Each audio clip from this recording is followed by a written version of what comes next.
Hey everybody, and welcome to Lex's Lounge. Today I wanted to show you guys how I make my hypoallergenic bread.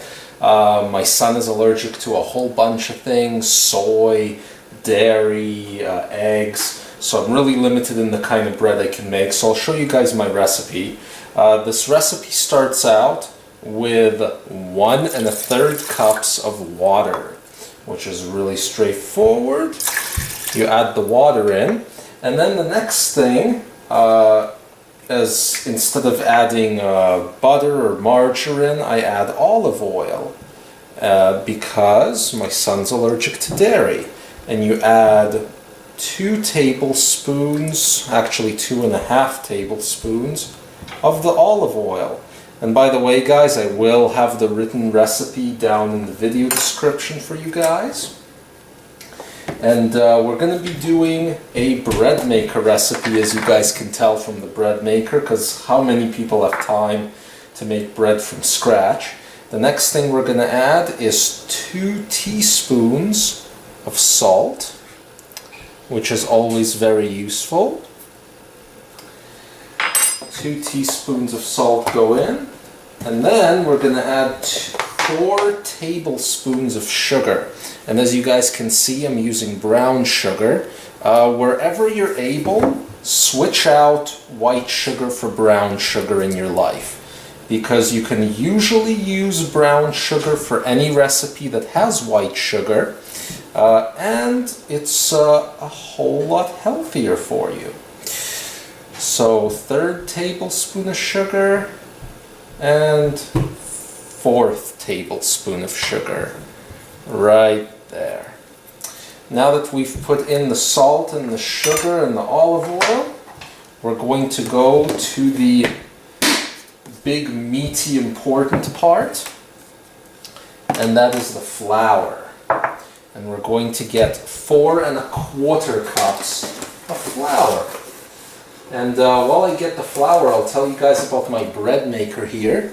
This is a Sujirushi, a Japanese bread maker, and this company is actually more known for making rice cookers. They make like the best rice cookers in the world. But I decided to try out their bread maker, which is a little bit more expensive, but very, very well made, and I've loved it ever since.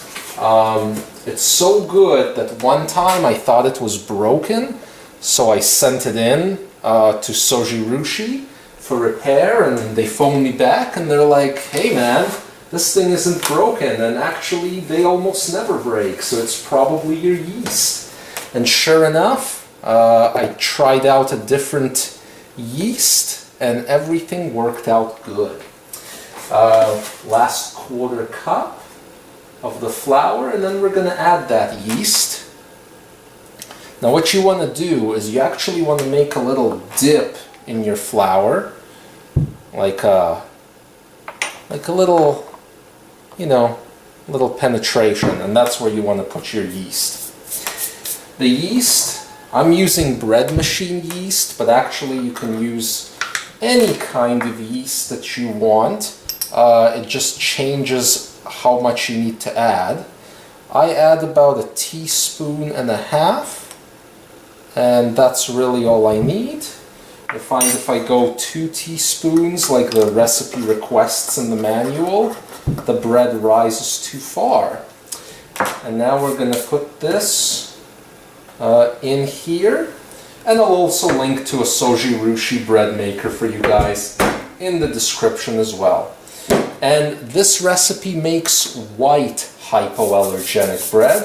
And we're going to start it off, and like most bread makers, this is going to take about 3.5 hours to do. So I'll show you guys the end result when it's all done. Ta-da! There you go, guys. The bread is ready, hot and steaming. And it doesn't matter whether you're allergic to a bunch of different stuff, you can still eat this.